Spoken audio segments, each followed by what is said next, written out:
S S ಟಿವಿಯಲ್ಲಿ ಜಾಹೀರಾತು ನೀಡಲು ಈ ನಂಬರಿಗೆ ಸಂಪರ್ಕಿಸಿ. ಮಾಡಿದೀವಿ. ಅದ್ರ ಜೊತೆಗೆ ಒಂದು ನಿಮ್ಮ ಮಾಧ್ಯಮಗಳ ಬಗ್ಗೆನೂ ತುಂಬಾ ಅದ್ಭುತವಾಗಿ ಹೇಳಿದೀವಿ. ಒಬ್ಬ ಪ್ರಾಮಾಣಿಕ ಮೀಡಿಯಾದಿಂದ ನಮ್ಗೆ ಏನೆಲ್ಲ ಉಪಯೋಗ ಇದೆ ಅವ್ರ ಹತ್ರ ಹೇಳ್ಕೊಳ್ಳೋದ್ರಿಂದ, ನಮ್ಮ ಜನ ಸ್ಪಂದಿಸೋದ್ರಿಂದ, ನಮ್ಮ ಜನ ಚೆನ್ನಾಗಿ ಮೀಡಿಯಾಗಳಿಗೆ ಸ್ಪಂದಿಸಿದ್ರೆ ಯಾವ ತರ ಇರುತ್ತೆ ಒಂದು ಹಳ್ಳಿ, ಯಾವ ತರ ಇರುತ್ತೆ ಒಂದು ನಗರ ಅಂತ ಹೇಳೋದಕ್ಕೂ ಒಂದು ಒಳ್ಳೆ ಮೆಸೇಜ್ ಕೂಡ ಈ ಸಿನಿಮಾದಲ್ಲಿದೆ. ದಯವಿಟ್ಟು ಎಲ್ಲರೂ ನವೆಂಬರ್ 7ಕ್ಕೆ ಸಿನಿಮಾನ ಚಿತ್ರಮಂದಿರಗಳಲ್ಲಿ ಹೋಗಿ ನೋಡಿ ಬೆಳೆಸಿ ಅಂತ ಕೇಳ್ಕೊತಾ ಇದ್ದೀನಿ. Thank you sir.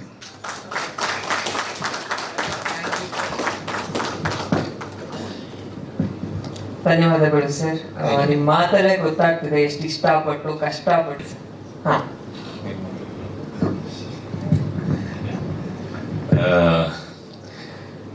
ಆಕ್ಚುಲಿ ಈ ಸಿನಿಮಾ ಒಂದು ಒಳ್ಳೆ ಪ್ರಯೋಗ. ನನಗಿಲ್ಲಿ ಒಂದು ದೊಡ್ಡ ಜವಾಬ್ದಾರಿ ಕೊಟ್ಟರು. ನನ್ನನ್ನು ಒಬ್ಬ ಒಳ್ಳೆ ಹೀರೋ ಆಗಿ ಬರ್ಬೇಕು ಸರ್ ಅಂಥೇಳಿ ನಮ್ಮ ಕ್ಲಾಸಿಗೆ ಬಂದಿದ್ರು. ಸಿನಿಮಾಕ್ಕೆ ಯಾವ ರೀತಿ ನಟಿಸಬೇಕು ಅದಕ್ಕೆ ಪೂರಕವಾದ ಒಂದಿಷ್ಟು ಕೆಲಸಗಳನ್ನು ಅವರಿಗೆ ತರಬೇತಿ ಕೊಡುವ ಜವಾಬ್ದಾರಿ ನನ್ನ ಬೆನ್ನ ಮೇಲೆ ಬಿತ್ತು. ಸುಮಾರು 1.5 ತಿಂಗಳ ಕಾಲ ಇವನಿಗೆ ತರಬೇತಿ ಕೊಟ್ಟೆ.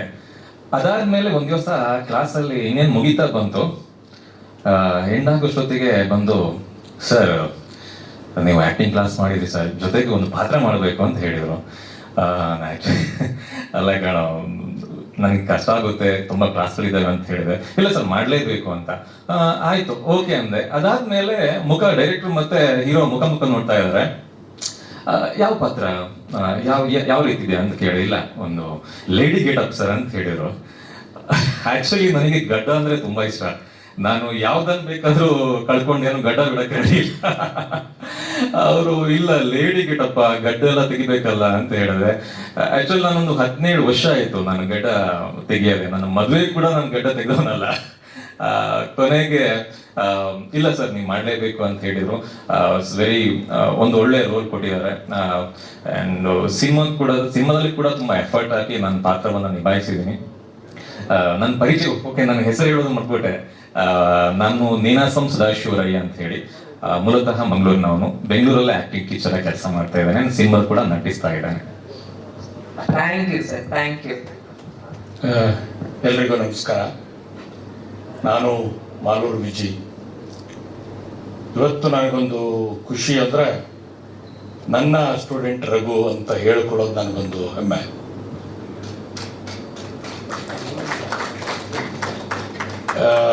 ನೋಡಿ, ಈಗ ಸದಾಶಿವ ಸರ್ ಹೇಳದಂಗೆ ಕಲಾವಿದ ಅಂದರೆ ಹೇಗೆ ಬೇಕಾದರೂ ಮೌಲ್ಟ್ ಆಗೋದು. ಅವನು ಗ್ಲಾಸಿಗೆ ಹಾಕಿದ್ರೆ ಗ್ಲಾಸಲ್ಲಿ ಇರ್ತಾನೆ, ಚೆಂಬಿಗೆ ಹಾಕಿದ್ರೆ ಚೆಂಬಲ್ಲಿ ಇರ್ತಾನೆ, ನದಿ ಹಾಗೆ ಹರಿಬೇಕು ಅಂದರೆ ಹರಿತಾ ಇರ್ತಾನೆ. ಹಾಗೆ ಮೌಲ್ಡ್ ಆಗಬೇಕಾದ್ದು ಪ್ರತಿಯೊಬ್ಬ ಕಲಾವಿದನ ಕರ್ತವ್ಯ. ನೋಡಿ, ಅವರು 17 ವರ್ಷ ಪ್ರೀತಿಸಿದ ಗಡ್ಡವನ್ನೇ ತ್ಯಾಗ ಮಾಡಿದ್ರು ಈ ಸಿನಿಮಾಗೆ. ಅಂದರೆ ಕಲಾವಿದ ಆದಂಥವನು ಏನು ಕೇಳ್ತಾನೋ, ಅಂದರೆ ಏನು ಕೇಳುತ್ತೆ ಸಿನಿಮಾ ಆಗಲಿ, ನಾಟಕ ಆಗಲಿ, ರಂಗಭೂಮಿ ಆಗಲಿ, ಏನನ್ನು ಕೇಳುತ್ತೋ ಅದನ್ನೆಲ್ಲ ಕೊಡೋ ಮನಸ್ಥಿತಿ ಇರೋದು ಕಲಾವಿದನಿಗೆ. ಸೊ ರಂಗಭೂಮಿಗೆ ಮೊದಲನೆಯ ಮಗುವಾಗಿ ರಘುರಾಜನಂದ ಕಾಲಿಡ್ತಾನೆ 5-6 ವರ್ಷಗಳ ಹಿಂದೆ. ಅವನಿಗೆ ಬಂದ ಮೊದಲ ದಿವಸದಿಂದನೇ ಅವನ ಡೆಡಿಕೇಶನ್, ಮತ್ತೆ ಅದರಲ್ಲೂ ಎಸ್ಪೆಷಲಿ ರಂಗಭೂಮಿಯಲ್ಲಿ ತುಂಬ ಡೆಡಿಕೇಶನ್ ಕೇಳ್ತೀವಿ. ನಮ್ಮಲ್ಲಿ ಹೇಗೆ ಅಂದರೆ 6 ಗಂಟೆ ಅಂದರೆ 6 ಗಂಟೆ 1 ನಿಮಿಷಕ್ಕೆ ಯಾರನ್ನೂ ಒಳಗೆ ಸೇರಿಸಲ್ಲ. ರಿಹರ್ಸಲ್ ಹಾಲ್ ಒಳಗೆ 6 ಗಂಟೆಗೆ ಡೋರ್ ಕ್ಲೋಸ್ ಮಾಡಿರ್ತವೆ. ಟೈಮಿಂಗ್ ಪಂಕ್ಚುಯಾಲಿಟಿ ಅಂತ ಕರಿತೀವಿ ನಾವು ಅದರಲ್ಲಿ. ಮತ್ತೆ ಆ ಥರದ ಇದೇ ಇರುತ್ತೆ. ಇವನು 6 ಗಂಟೆಗೆ ಅಂದರೆ 5:50 ಅಲ್ಲಿರ್ತಿದ್ದ. ಅಂದರೆ ಅದು ಅವನ ಸಮಯ ಪ್ರಜ್ಞೆ. ಆಮೇಲೆ ನಟನೆ ಅಂದರೆ ಅದನ್ನ ಒಂಥರ ಅದ್ಭುತತೆ ಅವನಲ್ಲಿ. ನಾನು ಸ್ವಾತಂತ್ರ್ಯ ಸಮರ ಕರುನಾಡು ಅಮರ ಅನ್ನೋದ್ರಲ್ಲಿ ಒಂದು 7-8 ಪಾತ್ರಗಳನ್ನು ಒಂದೇ ನಾಟಕದಲ್ಲಿ ನಿಭಾಯಿಸ್ತಾನ ಅವನು. ಅದರಲ್ಲಿ ಸಂಗೊಳ್ಳಿ ರಾಯಣ್ಣನ ಪಾತ್ರ ಅವನ ಅತ್ಯದ್ಭುತ ಅಥವಾ ಫೇವರೇಟ್ ಪಾತ್ರ ಅಂತ ಹೇಳ್ಬೋದು. ಅವನ ಡೆಡಿಕೇಶನ್ ಹೇಗಿರುತ್ತೆ ಅನ್ನೋದಕ್ಕೆ ಇನ್ನೊಂದು ಉದಾಹರಣೆ ಹೇಳಬೇಕು ಅಂದರೆ, ಶೋ ಇನ್ನೇನು ಹತ್ರ ಬರ್ತಿದೆ, ಅವನು ಇದಕ್ಕಿದ್ದಂಗೆ ನಾಪತ್ತೆಯಾದ. ಒಂದು ಗಂಟೆ ಕಾಲ ಕಾಣಿಸ್ಲಿಲ್ಲ, 1-2 ಗಂಟೆಗಳ ಕಾಲ. ಎಲ್ಲಿ ರಘು ಅಂತ ಹುಡುಕಾಡ್ತಿದ್ದೆ. ಒಂದು ದೊಡ್ಡ 25 kg ಬ್ಯಾಗ್ ಹಿಡ್ಕೊಂಡು ಬಂದ ನನ್ನ ಮುಂದೆ. ಏನದು ಅಂತ. ಸರ್ ನೀವು ಬೇಡಿಯಾಗಿ ಕರ್ಕೊಂಡ್ಬರೋದು ಅಂದ್ರಲ್ಲ, ಅದಕ್ಕೆ ಬೇಡಿಗಳನ್ನು ತಯಾರು ಮಾಡ್ಕೊಂಡು ಬಂದಿದ್ದೀನಿ. ಪಕ್ಕ ಕಬ್ಬಿಣದ ಬೇಡಿಗಳನ್ನ ಪೂರ್ತಿ ಕೈಕಾಲಕ್ಕೆ ಹಾಕುವಂತ ಅಷ್ಟು ತೂಕವಾದ ಬೇಡಿಗಳನ್ನ ತಂದಿದ್ದಾನೆ. ಅಂದ್ರೆ ಅದು ಏನು ಪಾತ್ರ ಕೇಳುತ್ತೆ ಅನ್ನೋದನ್ನು ಕೊಡುವಂತ ಮನಸ್ಥಿತಿ. ಹಾಗೆ ಪ್ರತಿಯೊಂದು ವಿಚಾರದಲ್ಲೂ ಇವತ್ತು ನಾನು ಸಿನಿಮಾದಲ್ಲಿ ನೋಡಿದಾಗ ನಾನು ಒಂದು 15-20 ದಿವಸ ನನಗೆ ಗುರುದಕ್ಷಿಣೆ ಅಂತೇಳಿ ಒಂದು ಪಾತ್ರವನ್ನು ಕೂಡ ಇದರಲ್ಲಿ ಕೊಟ್ಬಿಟ್ಟಿದ್ದಾನೆ, ಒಂದು ಒಳ್ಳೆಯ ಪಾತ್ರವನ್ನ. ಸೊ 15-20 ದಿವಸ ನಾನು ಹೋದಾಗ ಅಲ್ಲಿ ನಾವು ರಂಗಭೂಮಿಯಲ್ಲಿ ಏನು ಕಲ್ತಿರ್ತೀವಲ್ಲ, ನಮ್ಮಲ್ಲಿ ನಾಯಕ ನಟ ಅಥವಾ ನಾಯಕಿ ಅಥವಾ ವಿಲನ್ ಅಥವಾ ಜೂನಿಯರ್ ಈ ಥರದ್ದು ಹೈರಾರಿಕೆ ಇರೋದಿಲ್ಲ. ರಾಜನೇ ಸಿಂಹಾಸನ ಎತ್ಕೊಂಡ್ಬಂದು ಹಾಕೊಂಡು ಕೂತ್ಕೊಂಡು ಲೈಟ್ ಆನ್ ಆದ್ಮೇಲೆ ರಾಜನಾಗ್ತಾನೆ, ಅದಕ್ಕೆ ಮುಂಚೆ ಅವನು ಸೇವಕನಾಗಿ ಇರ್ತಾನೆ. ಸೊ ಎಲ್ಲ ಕೆಲಸಗಳಲ್ಲಿ ನಿಮಗೆ ಗೊತ್ತಾ, ಈ ಜಾತ್ರೆ ಸೀನಲ್ಲಿ ಇರುವಂತ ಇಡೀ ಸೆಟ್ ಅನ್ನ ಅವನ ತಂಡ ಇಲ್ಲಿದೆ, ಇಡೀ ತಂಡ ಹಗಲು ರಾತ್ರಿ ಮಾಡಿದ್ದಾರೆ. ಯಾಕಂದ್ರೆ ಅದು ರಂಗಭೂಮಿಯಲ್ಲಿ ಅವನಿಗೆ ಕಲಿಸ್ಕೊಡ್ತು. ನನಗೆ ಖುಷಿ ಇರೋದು ಅದೇನೆ, ರಂಗಭೂಮಿ ಯಾವತ್ತು ಬೆಳ್ಳಿತೆರೆ ಅಥವಾ ಇದಕ್ಕೆ ಹೋಗ್ತದೋ, ಕಿರುತೆರೆಗೆ ಹೋಗ್ತದೋ, ಅಲ್ಲಿ ಯಾವತ್ತಿದ್ರೂ ಅದಕ್ಕೆ ಒಂದು ಉನ್ನತ ಸ್ಥಾನ ಸಿಕ್ಕೇ ಸಿಗುತ್ತೆ ಅಂತ. ಯಾಕಂದ್ರೆ ಎಲ್ಲ ಹಂತಗಳಲ್ಲೂ ಕೆಲಸ ಮಾಡ್ಕೊಂಡು ಬಂದಿರ್ತಾನೆ. ಆ ಕಾರಣದಿಂದ ಅವನು ಗೆಲ್ಬೇಕು, ಅದಕ್ಕಾಗಿ ಅವನು ತುಂಬಾ ಶ್ರಮ ವಹಿಸಿದ್ದಾನೆ. ನಾನು ಅವನನ್ನು ಒಬ್ಬ ನಾರ್ಮಲ್ ಕಲಾವಿದನಾಗಿ ತಯಾರು ಮಾಡಿದೆ, ವಿಶಿಷ್ಟ ಕಲಾವಿದನಾಗಿ ನಮ್ಮ ಸರ್ ರೆಡಿ ಮಾಡಿದ್ದಾರೆ. ಒಂದು ಅದ್ಭುತವಾದಂಥ ಸಿನಿಮಾ ಮಾಡಿದ್ದಾನೆ. ನಾವು ಅದರಲ್ಲೂ ಒಂದೊಂದು ಸಣ್ಣ ಪಾತ್ರಗಳನ್ನು ಮಾಡಿದ್ದೇವೆ. ದಯವಿಟ್ಟು 7ನೇ ತಾರೀಕು ಬೇಗ ಎದ್ದು 7ನೇ ತಾರೀಕು ಬೇಗ ಎದ್ದು ನಮ್ಮ ಸಿನಿಮಾ ಮಂದಿರಕ್ಕೆ ಬನ್ನಿ. ನಮ್ಮ ಸಿನಿಮಾ ರೋಣಾನ ಗೆಲ್ಲಿಸಿ, ನಮ್ಮನ್ನ ಎಬ್ಬಿಸಿ. ಯಾಕಂದ್ರೆ ಒಂದ್ಸಲಿ ನೀವು ಎಬ್ಬಿಸಿದ್ರೆ ಮತ್ತೊಂದಷ್ಟು ಬೆಳ್ಳಿತೆರೆಗೆ ನಮ್ಮ ಕೊಡುಗೆಯನ್ನು ಕೊಡ್ತೀವಿ ಅಂತ ಕೇಳ್ಕೊಳ್ತಾ ನನ್ನ ಮಾತು ಮುಗಿಸ್ತೇನೆ. ನಮಸ್ಕಾರ. ಬಹಳ ಚಂದವಾಗಿ ಹೇಳಿದ್ರಿ ಸರ್, ಧನ್ಯವಾದಗಳು ನಿಮ್ಗೆ. ಕಾರ್ಯಕ್ರಮಕ್ಕೆ ಬಂದಿದ್ದಕ್ಕೆ ಇಡೀ ತಂಡದ ಪರವಾಗಿ ತುಂಬ ಹೃದಯದ ಧನ್ಯವಾದಗಳು. ಇನ್ನು ಈ ಸಿನಿಮಾದ captain of the ship, hero heroine ಕರೆದ್ಮೇಲೆ ಬರ್ತೀರಿ ಸರ್. ಓಕೆ, ನಿರ್ದೇಶಕರು ಮಾತಾಡ್ಬಿಡಿ, ಇಲ್ಲ 3 ಜನ ಒಟ್ಟಿಗೆ ಬಂದ್ಬಿಡಿ. ಹೌದು ಹೌದು, 3 ಜನ ಬನ್ನಿ ಸರ್. ಸತೀಶ್ ಸರ್ ಈ ಸಿನಿಮಾದ ನಿರ್ದೇಶಕರು, ಹಾಗೆ ರಘು ರಾಜಾನಂದ್ ಅವರು ಈ ಸಿನಿಮಾದ ನಾಯಕ ನಟ. ಇಷ್ಟೊತ್ತು ಎಲ್ಲರೂ ಅವ್ರ ಬಗ್ಗೆ ಮಾತಾಡಿದ್ದು. ಹಾಗೆ ಪ್ರಕೃತಿ ಅವರು, ಅವರಿಗೆ ಜೋಡಿ ಆಗಿದ್ದಾರೆ ಈ ಸಿನಿಮಾದಲ್ಲಿ. ಇದೆ ಮೈಕ್ ಇದೆ ಇಲ್ಲಿ.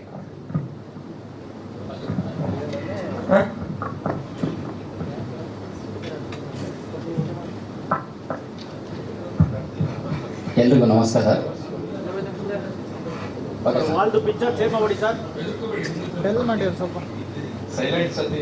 ಎಲ್ರಿಗೂ ನಮಸ್ಕಾರ. ಎಲ್ಲ ಮಾಧ್ಯಮ ಮಿತ್ರರಿಗೂ ಮತ್ತು ನಮ್ಮ ಸ್ನೇಹಿತರು ಬಂದಿದ್ದಾರೆ, ಪ್ರತಿಯೊಬ್ಬರಿಗೂ ನಮಸ್ಕಾರ. ಎಲ್ಲಿಂದ ಸ್ಟಾರ್ಟ್ ಮಾಡೋಕೆ ಗೊತ್ತಾಗ್ತಾ ಇಲ್ಲ. ಏನು ಸರ್? ಸ್ವಲ್ಪ ಕಮ್ಮಿ ಮಾಡಿ ಸರ್. ಏನಂತೆ? ಹಿಂದೆ ಲೈಟ್ ಅಂತ. ಬೇರೆ ಚೇಂಜ್ ಮಾಡಿ, ಅದೇ ಇರಲಿ. ಹಾ ಸರಿ sir. Okay sir. Sir first ಈ ಸಿನಿಮಾ ಇಲ್ಲಿ ಬರೋದಕ್ಕೆ ಸರಿ, ಎಲ್ರು ನಿಮ್ಮವ್ರೆ. ಮೊನ್ನೆ ಎಲ್ಲ ಸಿಕ್ಕಿದಾರಲ್ಲ. ಹಾ, ಆ್ಯಕ್ಚುಲಿ ನಿಮ್ ಮನ್ಸಿನ ಮಾತೇನಿದೆ ಹೇಳ್ಬಿಡಿ. ಏನಿಲ್ಲ ಮೇಡಮ್, ಏನಿಲ್ಲ, ಭಾಳ ಇದೆ, ಹೇಳೋಕ್ಕಾಗ್ತಾ ಇಲ್ಲ. ನಾ ಈ ಸ್ಟೇಜ್ ಮೇಲೆ ಏನಾದರೂ ಇಲ್ಲಿ ನಿಂತಿದ್ದೀನಿ ಅಂದ್ರೆ ರಘು ಇದಕ್ಕೆ ಮೇನ್ ಕಾರಣ. ರಘು ಮತ್ತು ರಘು ತಂಡ ಎಲ್ಲರೂ ಕನಸು ಕಾಣ್ತಾರೆ, ಬಟ್ ಅದಕ್ಕೆ ಸಪೋರ್ಟ್ ಆಗಬೇಕಲ್ವ. ಸೊ ಇದಕ್ಕೆ ನಾನು ಬೆನ್ನೆಲುಬಾಗಿ ಅಪ್ ಟು ಸ್ಟಾರ್ಟಿಂಗ್ ಆ ಕತೆ ಮಾಡೋಕ್ಕಿಂತ ಮುಂಚೆಗಿಂತ ಪರಿಚಯ ರಘು, ಅಲ್ಲಿಂದ ಅಪ್ ಟು ಇಲ್ಲಿವರೆಗೆ ಏನು ಬಂದಿದ್ವಲ್ಲ ಅದಕ್ಕೆಲ್ಲ ಕಾರಣ ರಘು. ರಘು ಇಲ್ಲಾಂದ್ರೆ ಈ ಪ್ರಾಜೆಕ್ಟ್ ಆಗ್ತಿದ್ದಿಲ್ಲ. ಆಮೇಲೆ ಈ ಪ್ರಾಜೆಕ್ಟ್ ಸ್ಟಾರ್ಟ್ ಆದಾಗ ನನಗೆ ಜೊತೆ ಆಗಿದ್ದು ಫಸ್ಟು ಕತೆ ಡಿಸ್ಕಷನ್ ಮಾಡ್ತಾ ಇರುವಾಗ ರಘು ಹೀರೋ ಅಂತ ಗೊತ್ತಾಯ್ತು. ಅದಾದ್ಮೇಲೆ ರಘುಗೆ ಯಾವ ಥರ ಸಿನಿಮಾ ಮಾಡಬೇಕು, ಯಾವ ಥರ ಇದು ಮಾಡ್ಬೇಕಂತ ಅಂದಾಗ ಒಂದು 4 ಕತೆ ಇದ್ವು. ಬಟ್ ನಮ್ಮ ಹತ್ರ ಆ ರೇಂಜ್ ಬಜೆಟ್ ಇದ್ದಿಲ್ಲ. ರಘು ಅವ್ರ ಟೀಮ್ ಬಂದು ಒಂದು ಮೀಡಿಯಂ ಬಜೆಟಲ್ಲಿ ಯಾವುದಾದ್ರು ಕತೆ ಇದ್ರು ನೋಡೋಣ ಅಂತ ಹೇಳಿದ್ರು. ಅವಾಗ ಡಿಸ್ಕಷನ್ ಮಾಡ್ತಾ ಇರುವಾಗ ರಮೇಶ್ ಅಂತ ನಮ್ಮ ಫ್ರೆಂಡ್, ಯಾಕಂದ್ರೆ 2021 ಒಂದು ಲೈನ್ ಹೇಳಿದ್ರು ಅವರು. ಕತೆ ಕೇಳಿದಾಗ ಒಂಥರ ಸ್ಪಾರ್ಕ್ ಆಗಿತ್ತು, ಇದು ಮಾಡಿರ ಚೆನ್ನಾಗಾಗುತ್ತೆ ಅಂತೇಳಿ ಒಂದ್ಸಲ ಯಾರು ರಘು ಹತ್ರ ಡಿಸ್ಕಷನ್ ಮಾಡಿದ್ವಿ.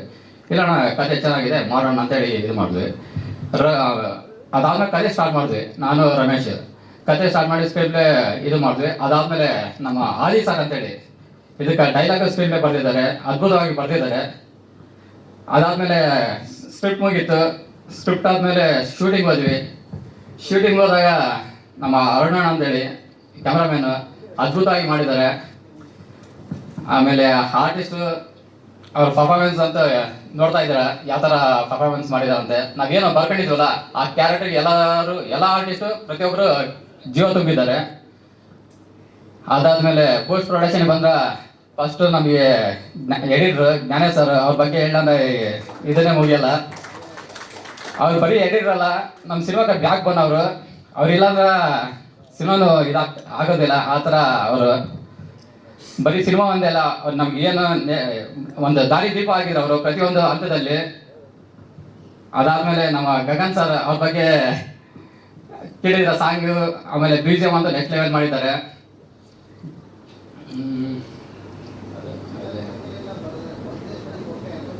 ಯಾವ ಸರ್? ಹೌದು ಸರ್, ಓಕೆ ಅಂತಂದ್ರೆ ಸರ್, ರಘು ನಮ್ಮ ಫ್ರೆಂಡ್ ಸರ್, 4 ವರ್ಷದಿಂದ ಫ್ರೆಂಡ್. ಸಿನಿಮಾ ಮಾಡ್ಬೇಕಂತ ಹೊರಟಾಗ ಒಂದು 4-5 ಕತೆ ಹೇಳಿದೆವು ಸರ್. ಕತೆ ಹೇಳಿದಾಗ 4-5 ಬಜೆಟ್ ಜಾಸ್ತಿ ಇತ್ತು ಸರ್. ಬಜೆಟ್ ಜಾಸ್ತಿ ಇದ್ದಾಗ ಅಣ್ಣ ಈ ಬಜೆಟಲ್ಲಿ ಯಾವ್ದಾನ ಕತೆ ಇದ್ರೆ ನೋಡಿ ಅಂತಂದ್ರೆ, ಸೊ ಅವಾಗ ನಮ್ಮ ಫ್ರೆಂಡ್ ಹತ್ರ ಕತೆ ಇತ್ತು ಸರ್. ಲೈನ್ ಸಗಲಾಗಿತ್ತು ಸರ್. ಸೊ ಅವ್ರ ಲೈನ್ ಹೇಳಿದಾಗ ಚೆನ್ನಾಗಿತ್ತು ಸರ್, ಅವ್ರು ಓಕೆ ಅಂತ ಇದು ಮಾಡಿದ್ರು ಸರ್. ಇಲ್ಲ ಸರ್, ಇದು 13 ವರ್ಷ ಮಾಡಿದ್ದೀವಿ ಸರ್. 13 ವರ್ಷ ನಾವು ಫಸ್ಟ್ ಇದಕ್ಕೆ ಇದಾಗಿಲ್ಲ ಸರ್, ಒಂದೊಂದೇ ಇದು ಮಾಡಿ 13 ವರ್ಷಕ್ಕೆ ನಾವು ಶೂಟ್ ಹೋಗಿದ್ದು. ಹೌದು ಸರ್. ಏನ್ ಬಜೆಟ್ ನಮ್ಮ ಇವರು ಹೇಳ್ಬೇಕು ಎಷ್ಟಿದೆ ಅದ. ಟ್ರೈಲರ್ ಏನು ಅನ್ಸ್ತು? ಟ್ರೈಲರ್ ಏನನ್ನಿಸ್ತು ಸರ್? ನಿಮ್ ಏನಾಗಲಿ ಸರ್, ನಿಮ್ ಬಳ್ಳಾರಿ ಕನ್ನಡ ಚೆನ್ನಾಗಿದೆ ಸರ್, ನಿಮ್ದು ಥ್ಯಾಂಕ್ ಯು. ಚೆನ್ನಾಗಿದೆ ಸರ್ ಟ್ರೈಲರ್, ಚೆನ್ನಾಗಿದೆ ಅಲ್ವಾ sir trailer? Thank you. Medium budget ಅವ್ರು ಹೇಳ್ತಾರೆ, ನಾಯಕ ನಟರು ಹೇಳ್ತಾರೆ. ನಾವೇ ಅದು ನೆಕ್ಸ್ಟ್ ನಮ್ಮ 7ನೇ ತಾರೀಕು ಸಿನಿಮಾ ರಿಲೀಸ್. ಹೌದು, 7ನೇ ತಾರೀಕು ಸಿನಿಮಾ ರಿಲೀಸ್ ಆಗ್ತದೆ.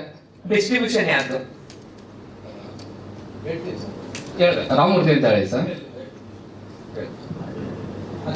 ಅವ್ರೆ ಅದ್ರ ಬಗ್ಗೆ ಎಲ್ಲ ಅವರು ಇನ್ಫಾರ್ಮೇಶನ್ ಕೊಡ್ತಾರೆ.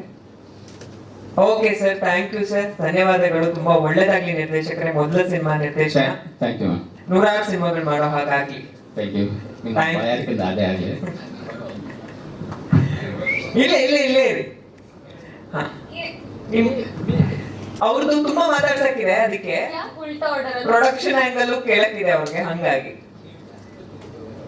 ನಿಮ್ಮ ಪಾತ್ರದ ಬಗ್ಗೆ, ಸಿನಿಮಾ ಬಗ್ಗೆ 7ನೇ ತಾರೀಕು ರಿಲೀಸ್ ಇದೆ.